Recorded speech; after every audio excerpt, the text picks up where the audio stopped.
I want to jump right in now because we're really going to have to make up some time here. But Rabbi Greenman was talking about before about tshuva. Okay? And we want to now talk about, this is our organizational goal. Okay? Everything we're trying to do is figure out how to create this tshuva movement. How do we get people to return to themselves, to return to God, to return to the Jewish people. So I want to focus on one particular project that we work on. Okay? Look, we have 5 different core Kiruv projects. 5 different things that we do. We have campus, we have Bring Israel Home, Enterprise, VFU, and One Shabbat. And each of them are doing amazing things. And each of them I could sit here and I could tout all of their amazing qualities. And each of them face unique challenges to kind of go from good to great. From being like interesting, good projects that are doing good things and impacting people in positive ways, to really kind of changing the game, to being something that's transformative in the Jewish community. So what I want to focus on today is One Shabbat. What we're going to do is we're going to break up into 3 groups, of either 6 or 7.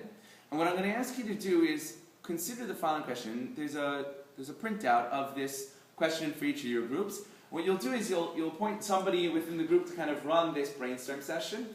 What I want you to consider is that One Shabbat is a powerful Shabbaton. People have an inspiring weekend. Anybody who's been there says, it's great Shabbos. And if you ask the students, they'll tell you, it was a wonderful Shabbos experience.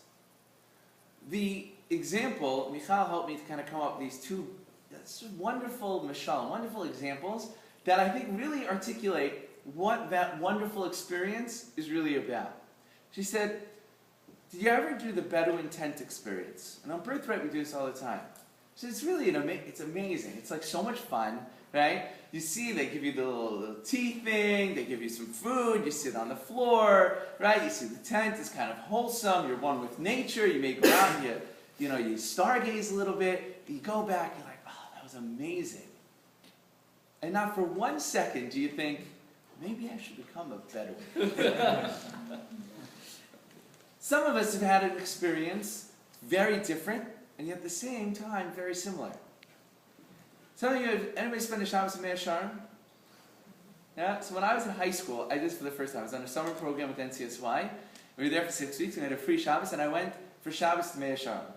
And I have like a whole story I tell about like this Shabbos. It was like a wild experience. It was really like, they prepped us for it. They told us like, look, there might not be any women at the table, and if there's a hand that like extends from the kitchen with a tray, don't shake it.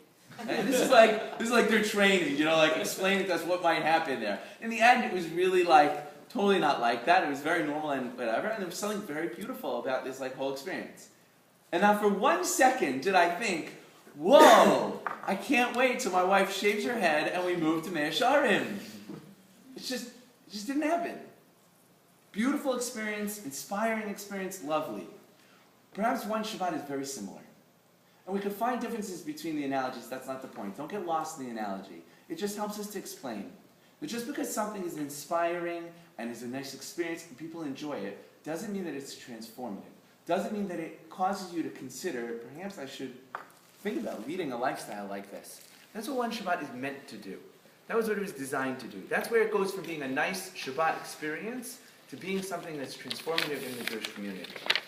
So with that, I'm going to ask you to spend some time now as your groups to come up with ideas of how can we change? How can we find what is it that's experiences in your life that have caused you to think about, maybe I should think about things differently, as opposed to these other experiences which leave me thinking like, nice, very good, okay, let's move on. It's a good chavaya, as we would say, a good experience, but not something that's going to kind of cause me to rethink things. So what can we do on One Shabbat to make it to be more of that kind of transformative experience? We're going to ask everybody in the group, we're going to come up with like a whole bunch of ideas, we'll come up with like at least 10 ideas, let's say, and then everybody in the group is going to present one of the ideas. Try and find the one that you connect to most, that you think would be the most impactful. When we get back together, we're going to do like a speed round, like maximum 1 minute each, where you just present your idea of what it is. It could be 5 seconds, but